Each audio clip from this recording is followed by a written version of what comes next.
তোমাকে দেখে আমার মাঝে মাঝে খুব অবাক লাগে মেজ বৌদি। কেন? আমি তোমার মতো নই বলে? শোনো ঠাকুরপো, ওই পাশের ঘরে যে লোকটা মৃত্যুর সঙ্গে পাঞ্জা লড়ছে সে তোমার মেজদা হতে পারে, কিন্তু সে আমার স্বামী। তাকে নিয়ে ভাবনা আমারও কম হচ্ছে না, কিন্তু তাই বলে আমি লোক দেখানো বাড়াবাড়িটা করতে পারবো না। তোমার কি মনে হচ্ছে মেজদাকে নিয়ে আমরা লোক দেখানো বাড়াবাড়ি করছি? আমি তো বলবো বাড়াবাড়ি করছো তুমি। আমি? হ্যাঁ তুমি। ঠাকুরপো, আমি তোমার রাগের কারণটা বুঝতে পারছি। তুমি ভেবেছিলে আমি বাড়ির সবার সাথে মিটিং করে রীতিমতো প্রস্তাব পাশ করিয়ে ডাক্তারবাবুকে অপারেশনের কথাটা জানাবো, তাই না?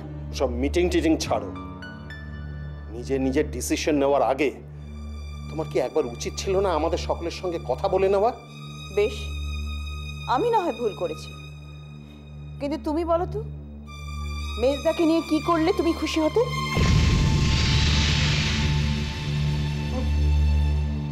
এবার বুঝছো তো?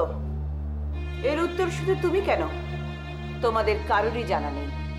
আর ঠিক এই কারণেই ব্যবসা বলো, সংসার বলো, সব আমাকেই, এই গায়ত্রী গাঙ্গুলিকেই দেখতে হয়, তোমাকে নয়।